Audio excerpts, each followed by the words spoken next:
Spare me, Great Lord. Chapter 41 Bahasa Indonesia. Lu Su agak gelisah. Setelah makan begitu banyak buah penyegar, mengapa dia diklasifikasikan sebagai tingkat F? Dan pada saat ini, Lu Su menyadari ada yang tidak beres. Kapan dia makan buah penyegar? Dia kemudian ingat bahwa dia hanya makan buah penyegar dalam jumlah besar setelah darahnya diambil, yang juga berarti bahwa apapun yang ditunjukkan bukanlah indikasi yang akurat dari kelasnya sekarang. Karena Lu Su lemah sejak muda, apakah itu berarti fondasinya tidak kokoh? Tetapi setelah memakan buah penyegar, itu hanya meningkatkan bakatnya sedikit dibandingkan dengan manusia normal.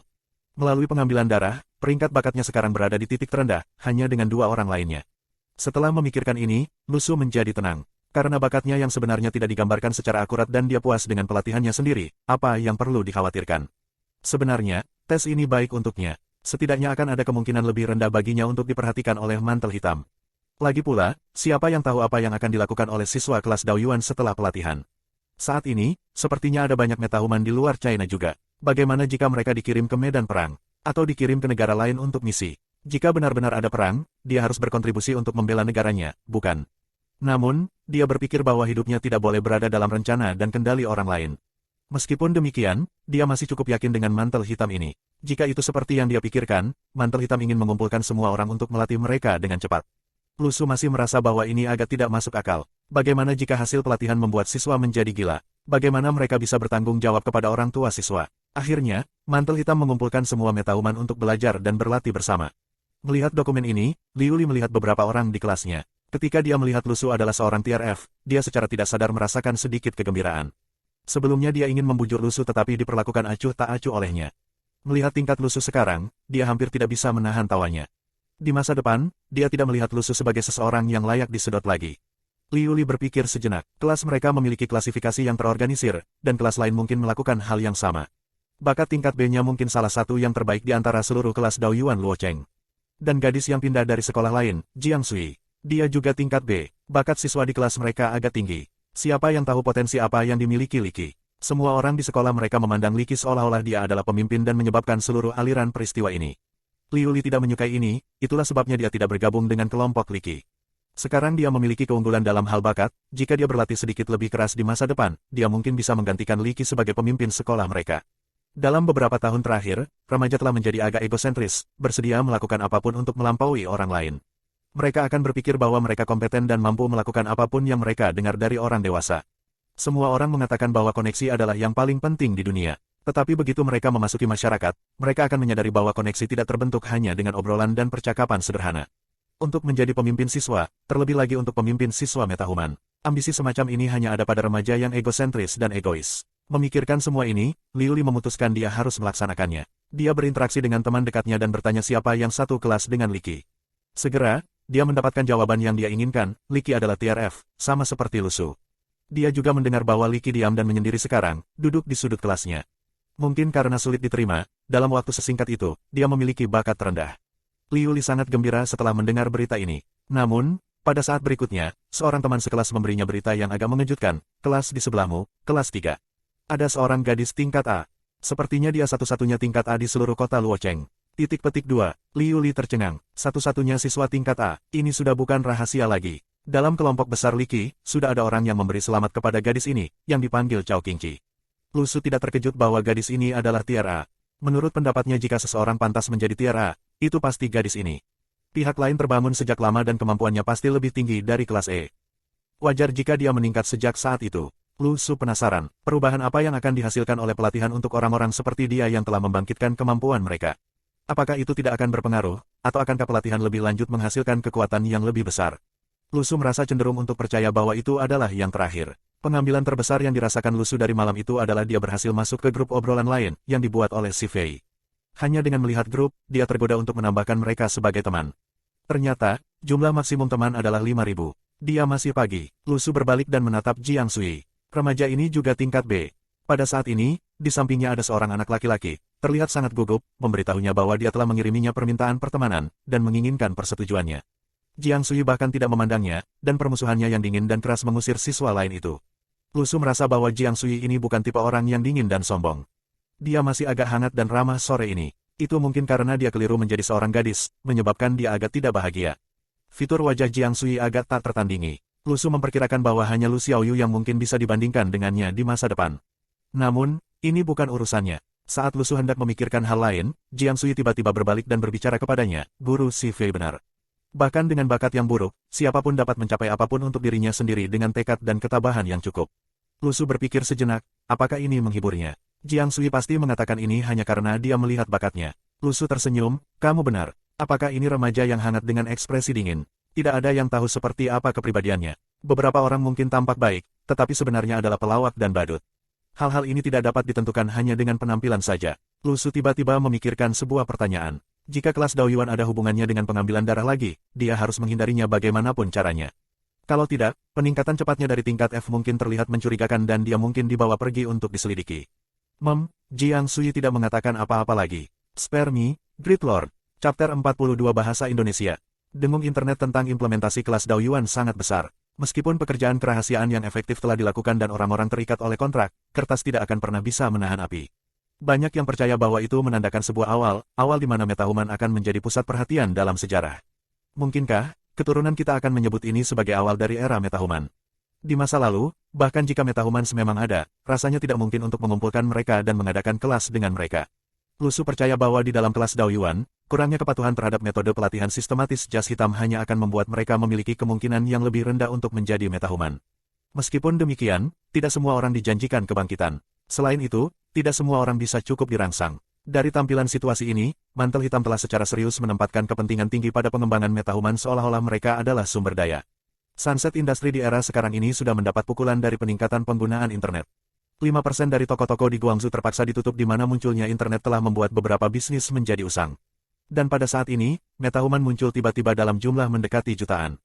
Hal ini membuat orang berpikir apakah kelahiran MetaHuman akan berdampak buruk pada tatanan sosial dan industri saat ini. Tak pelak, pikiran seperti itu pasti akan muncul di benak seseorang. Faktanya, langkah untuk mendirikan kelas Daoyuan mungkin terlalu besar. Dengan 4 kota dan 283 prefektur di dalam negeri, siapa yang tahu berapa banyak kelas Daoyuan di sana? Tidak termasuk provinsi, siswa di sana semua dipindahkan ke daerah prefektur untuk kelas. Lu Su tiba-tiba menyadari bahwa untuk setiap kelas Daoyuan, seorang anggota berjas hitam dipilih untuk menjadi guru bentuk untuk kelas itu. Dikatakan demikian, ukuran organisasi jas hitam pasti sangat besar. Menganalisis lebih jauh, tampaknya logis jika pemerintah memiliki pengetahuan awal tentang apa yang akan terjadi. Memproduksi rencana besar yang mengembangkan metode pelatihan untuk meningkatkan kemampuan siswa dan merekrut puluhan ribu orang dari militer jelas tampak masuk akal jika mereka memiliki pengetahuan sebelumnya tentang insiden MetaHuman. Sepertinya bentuk guru yang dipilih dari organisasi memiliki proses pemikiran dan disiplin yang sama. Bahkan jika ada individu yang bermasalah, kemungkinan munculnya masalah pasti akan jauh lebih kecil daripada dari kelompok siswa sekolah menengah mereka sendiri. Setelah struktur Mantel Hitam terbentuk, memperluas organisasi mereka sepertinya merupakan salah satu rencana terbaik yang pernah ada. Dari kelihatannya, sebelum masyarakat mampu menghasilkan MetaHuman jenius dengan kemampuan kelas B atau lebih tinggi, pemerintah sudah memiliki segalanya di bawah kendalinya. Lu Su menghela nafas saat dia memikirkan bagaimana itu jelas bukan ide yang baik untuk meremehkan kekuatan perhitungan suatu negara. Pada hari kedua sekolah, siswa dibebaskan kembali ke kelas asalnya untuk mengikuti pelajaran budaya. Ketika ditanya tentang apa yang diajarkan kelas Daoyuan kepada mereka, para siswa tersebut memilih untuk tetap diam. Mereka menyadari beratnya dan konsekuensi jika mereka membocorkan informasi karena mereka telah menandatangani perjanjian dengan mereka. Tetap saja, Lu Su mendengar bisikan di kelas, aku mendengar bahwa bakat Lu Su adalah yang terbaik dari belakang. Siswa lain kebanyakan memiliki tingkat CDE dan bahkan Liu Li tingkat B sementara Lu Su hanya tingkat F, dan dari rumor, ada hanya 10 plus siswa tingkat F di antara semua kelas Daoyuan. Aku mendengar bahwa bakat tidak mewakili apa yang dapat dicapai seseorang di masa depan, tetapi bakat tingkat F benar-benar terlalu rendah. Dia benar-benar nyaris tidak berhasil masuk kelas, haha, jadi bagaimana jika dia baru saja berhasil? Dalam beberapa hari, dia mungkin akan kembali ke sini, betapa canggungnya itu. Pikiran bahwa mereka bahkan tidak memenuhi syarat untuk kelas Daoyuan bahkan tidak pernah terlintas di benak mereka. Pada akhirnya, mereka mulai berkomentar dan mendiskusikan kemampuan orang lain. Karena itu adalah masalah pribadi Lu Su, dia jelas tentang apa yang sebenarnya terjadi. Meskipun dia tidak yakin apa bakatnya yang sebenarnya, dia tahu bahwa dia jelas bukan TRF. Karena itu, Lu Su sudah menguatkan dirinya dan tidak mengambil hati diskusi mereka. Jadi dia mengirim pesan ke obrolan grup kelas, lebih baik menjadi ekor burung phoenix daripada kepala ayam. Hai, kepala ayam. Setelah melihat pesan ini, kebingungan melanda teman-teman sekelasnya. Apa sih kepala ayam itu? Baru pada saat itulah semua orang menyadari bahwa bahkan jika Lu Su ditempatkan terakhir di kelas Daoyuan, dia akan selalu menjadi Lu Su yang sama seperti sebelum mendaftar di kelas. Hanya grup obrolannya yang telah menyumbangkan 1000 plus poin mara bahaya kepada Lu Su. Termasuk poin kesusahan dari sebelumnya, Lu Su sekarang bisa menukarnya dengan 3 buah surgawi lagi. Bintang pertama dan kedua sama-sama diterangi oleh 1 buah surgawi. Menerangi bintang ketiga membutuhkan 1 buah surgawi utuh. Menyalakan bintang keempat membutuhkan 2 buah surgawi, dan menerangi bintang kelima membutuhkan 4 buah surgawi. Dia telah mengkonsumsi 2 buah surgawi dan berlatih selama 8 jam penuh untuk mencapai efek keseluruhan dari 4 buah surgawi. Jadi saat ini, apa yang dibutuhkan untuk menerangi bintang ke-6? Apakah itu membutuhkan 8 buah surgawi? Percaya begitu, Lu Su menghitung bahwa dia membutuhkan setidaknya setengah bulan untuk menerangi semua 7 bintang di nebula pertama. Lu Su merasa kemajuannya agak lambat. Sedikit yang dia tahu, metahuman yang ingin mendapatkan kekuatan dari 8 orang dewasa seperti dia harus menghabiskan banyak waktu dan usaha mereka tidak bisa diukur hanya dengan buah. Jika ada yang berkelahi dengan Lu Su saat ini, dia yakin pukulannya dapat dengan mudah mencapai beberapa ribu pound. Meskipun tidak yakin dengan kecepatan spesifik yang bisa dia capai, dia merasa bahwa indera dan kecepatannya sudah jauh melampaui batas normal manusia. Apakah metahuman tipe kekuatan mampu membangkitkan kekuatan sebanyak yang dia miliki di dalam dirinya? Karena Liki tidak terlihat sangat kuat sama sekali, Lu Su penasaran apakah semua metahuman tipe kekuatan di kelas F hanya sebaik Liki. Jika demikian, apakah itu berarti bahwa naik dari kelas F akan menjadi jalan-jalan di taman untuk Lu Su? Lu Su merasa bahwa lagu pengantar tidur bintang kecil benar-benar tidak biasa, tetapi betapa istimewanya itu harus bergantung pada metahuman lainnya.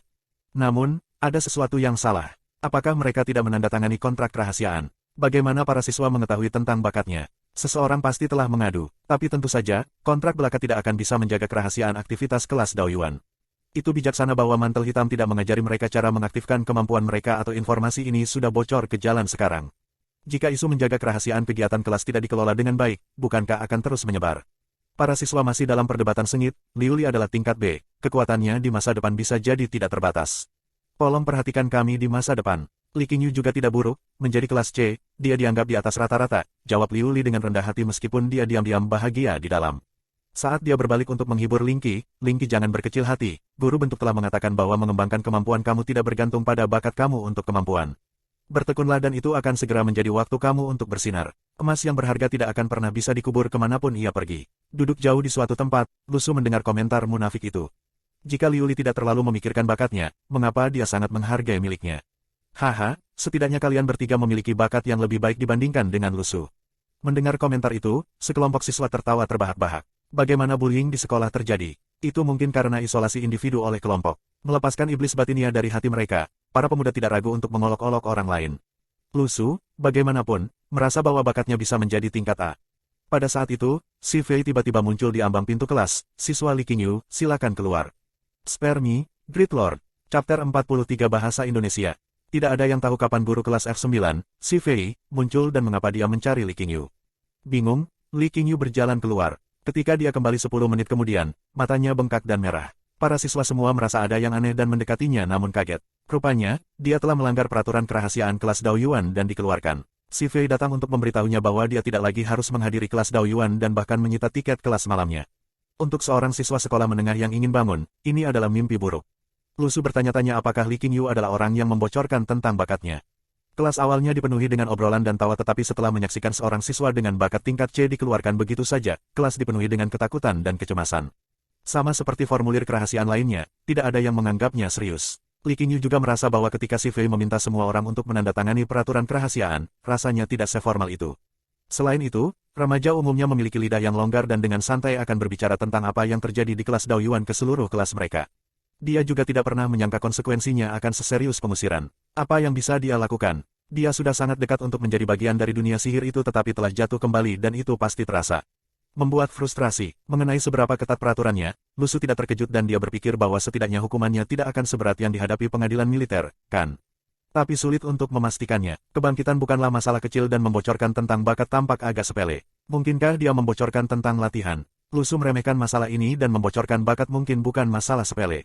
Bagaimana jika seseorang di luar sana menargetkan kelompok cadangan metahuman ini dan memutuskan untuk menangkap mereka yang memiliki bakat tingkat A? Bukankah itu buruk? Pada saat yang sama, kelas mulai menerima desas-desus tentang berita bahwa seseorang telah dikeluarkan dari kelas Daoyuan. Dalam beberapa jam berikutnya di sore hari, lebih dari 40 orang diusir karena melanggar peraturan kerahasiaan dan tidak pernah didaftarkan lagi. Ini adalah peringatan bagi yang lain dan metodenya harus tegas. Para siswa belum menjalani pelatihan resimen dan tidak memiliki disiplin yang sangat ketat sehingga metode mengusir sekelompok siswa ini adalah untuk membuat yang lain menyadari apa yang mereka hadapi. Hanya di satu kota, begitu banyak yang diusir. Jadi bagaimana dengan seluruh negeri? Seseorang tiba-tiba berseru, seseorang dari kelas 2 terbangun saat dia dikeluarkan dan dibawa pergi oleh guru bentuk kelas dengan paksa. Lu Su mengerutkan kening dan berpikir, lagi, cara jas hitam menangani metode tangkap. Tidak diketahui kemana siswa itu dibawa tetapi melihat Liang Che, yang tampak baik-baik saja, pasti tidak seburuk itu. Diusir juga merupakan bentuk rangsangan bagi siswa untuk membangkitkan emosi dalam jumlah besar dan fluktuasi psikologis. Dan setiap guru kelas sudah bersiap untuk kasus kebangkitan dan segera membawa mereka pergi. Lu Su tiba-tiba berpikir bahwa mantel hitam ini benar-benar menakjubkan dan rencana mereka selalu sempurna. Meskipun Lu Su secara teknis adalah salah satu korban mereka, tidak ada yang tahu dia sudah bangun dan lebih jauh lagi, dia membaik dengan cepat. Diharapkan setelah insiden pengusiran ini, tidak ada orang lain yang berani membocorkan informasi dan bagian yang paling menakutkan adalah tidak ada yang tahu bagaimana bentuk guru berhasil memilih secara akurat siapa yang melanggar peraturan. Itu adalah perasaan yang aneh seolah-olah mereka tahu segalanya. Lu Su merasa bahwa perasaan misterius di sekitar mantel hitam itu disengaja dan lain kali dia berbicara dengan Lu Xiaoyu, dia harus meninggalkan ponselnya agak jauh. Selain itu, tidak ada hal lain yang menjadi perhatian. Yang dia lakukan di ponselnya hanyalah mengganggu beberapa teman sekelas untuk mendapatkan poin mara bahaya dan seharusnya tidak ada yang salah dengan itu. Baiklah, itu salah tapi setidaknya itu bukan sesuatu yang akan membuat si mantel hitam mengganggu diri mereka sendiri. Meja kerjanya Jiang Sui memandang Lu Su, apakah kamu tidak marah dengan apa yang mereka katakan tentang kamu? Lu Su berpikir dan menjawab, tidak ada yang perlu dimarahi. Jiang Sui mengakui jawabannya. Lu Su tiba-tiba bertanya, apakah seseorang menulis surat cinta untukmu? Jiang Sui memutar matanya dan mengangguk. Lu Su menambahkan, laki-laki tidak dihitung, dari perempuan. Kan, dari kesusahan Jiang Sui, plus 261. Hehe, Lu Su terus melihat-lihat catatan teleponnya. Dia merasa bahwa memiliki Ye Lingling sebagai deski masih lebih baik karena tidak perlu merasa bersalah ketika mendapatkan poin kesusahan darinya. Sejak kemarin, ada teman sekelas yang memberitahu Jiang Sui bahwa deskinya sedikit istimewa dan ciri utamanya adalah mulutnya yang beracun. Pada saat itu, Lu Su akhirnya menemukan kontak Li Qingyu dan mengirim pesan, apakah kamu dikeluarkan karena membocorkan informasi tentang bakat? Memikirkan hal itu, Li Qingyu adalah satu-satunya dari kelas 2 pertamanya yang dikeluarkan dan sisanya masih di kelas F9. Dan karena kelas Daoyuan lainnya tidak dapat mengetahui bakat mereka, itu pasti Li Qingyu. Karena Li Qingyu telah membocorkan dan bercanda tentang bakat Lu Su, mendapatkan poin kesusahan darinya pasti merasa pantas. Lu Su tidak begitu murah hati. Dia tidak marah karena dia tahu bakatnya sendiri. Mengirim beberapa pesan untuk mengganggunya dianggap cukup murah hati dan grup obrolan adalah sumber utama titik kesulitannya. Dari kesusahan Li Qingyu, plus 131, Li Qingyu tidak menjawab tetapi poin kesusahan pasti terbayar. Dia pasti telah melihat pesan itu dan memutuskan untuk mengabaikan Lu Su. Lu Su tidak peduli dan melanjutkan pesan, hahaha. Dari kesusahan Li Qingyu, plus 411. Li Qingyu sangat marah sehingga dia meledak dengan amarah sampai hampir terbangun tetapi tidak. Dia pasti salah yang menjelaskan mengapa dia tidak berani menjawab pertanyaan Lu Su. Tapi, haha, dan tanda seru itu meninggalkan perasaan tidak enak di dalam dirinya. Tapi Lu Su juga tahu batasannya. Pertama, dia tidak boleh begitu kejam pada teman sekelasnya yang sudah kesal. Kedua, jika dia terbangun karena ini, Lu Su tidak akan bisa menyiksanya lagi.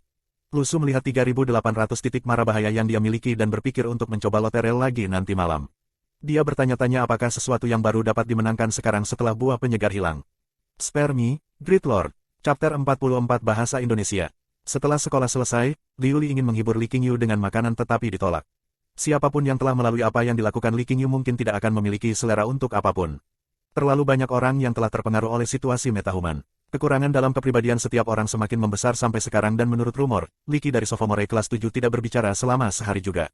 Mempertahankan semangatnya, Lu Su pergi ke pasar untuk membeli telur sepulang sekolah. Dia harus mengisi kembali persediaan telurnya sehingga dia bisa melanjutkan bisnisnya besok setelah beberapa perenungan lebih lanjut. Ia memutuskan untuk juga membeli tomat, mentimun, dan daging senilai $5.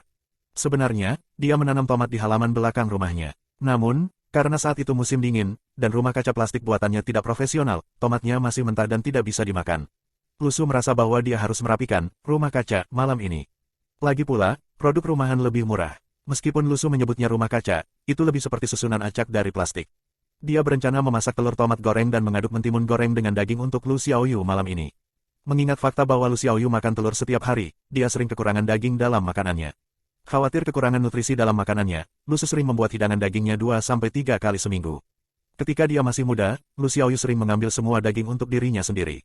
Dalam 2 tahun ini, dia telah tumbuh lebih dewasa dan selalu mengambil inisiatif untuk meninggalkan 2/3 dari hidangan daging untuk Lu Su. Alasannya adalah karena Lu Su terlalu lemah dan membutuhkan lebih banyak nutrisi untuk tubuhnya.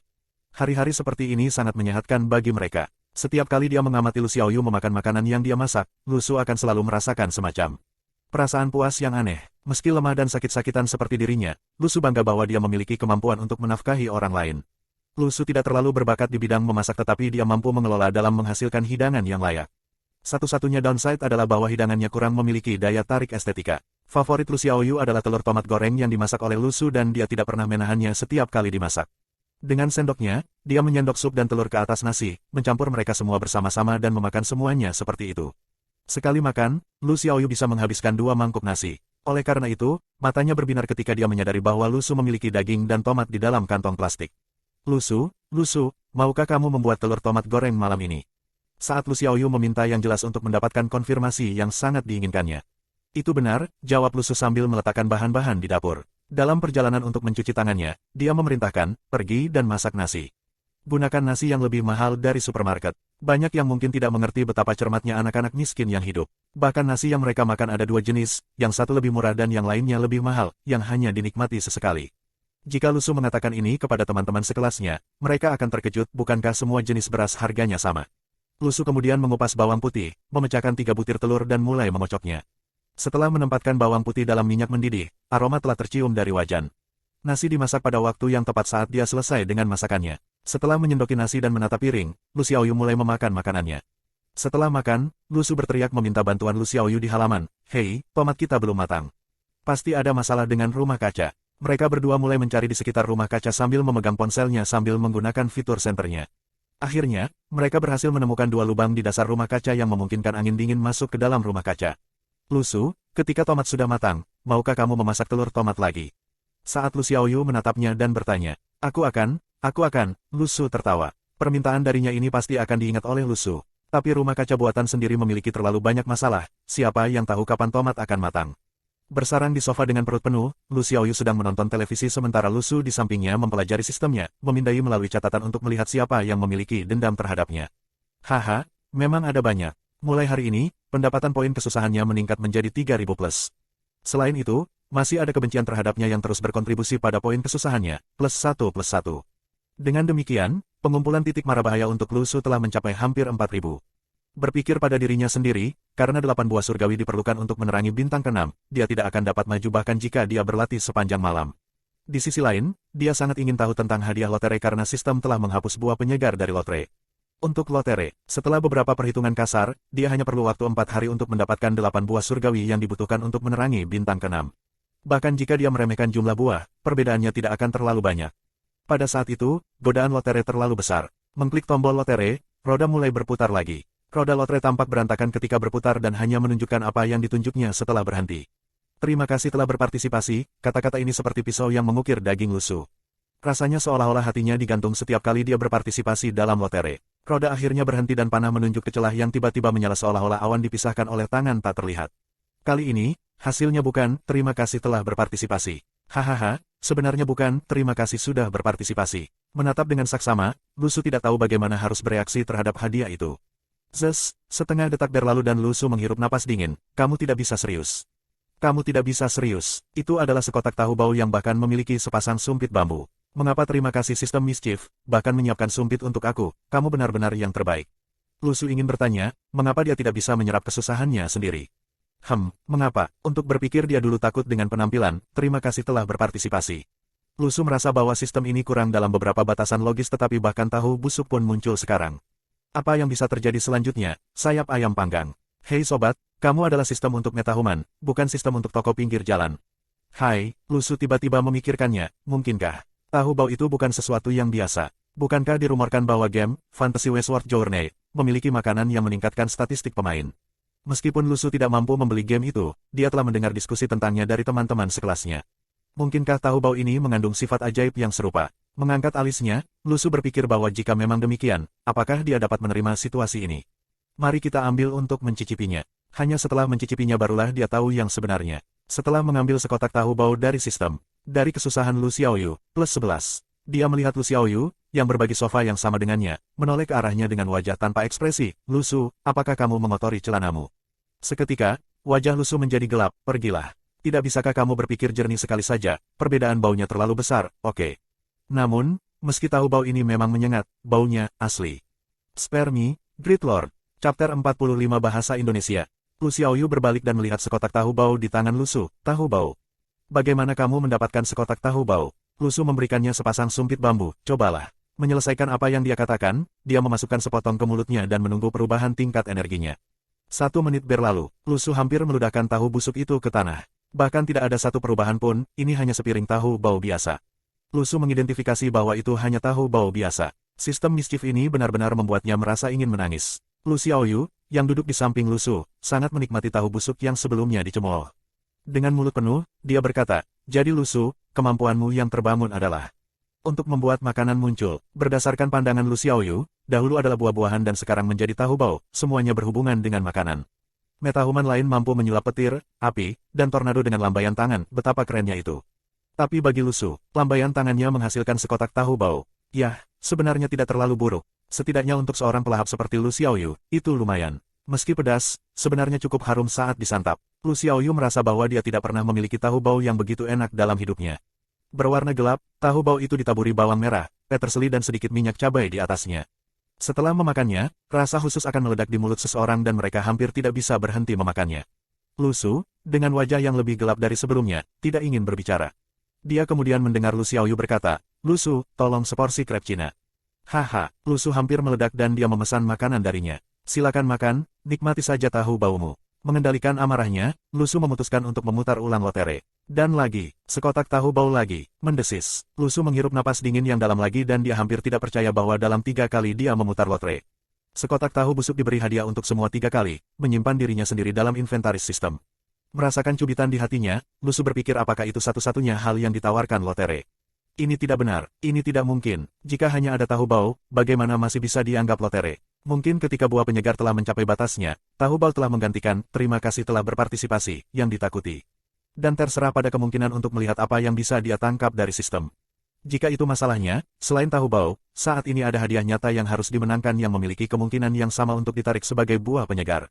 Dan jika itu benar-benar seperti yang dia bayangkan, itu benar-benar dapat diterima untuk tahu bau untuk menggantikan kata-kata, terima kasih telah berpartisipasi.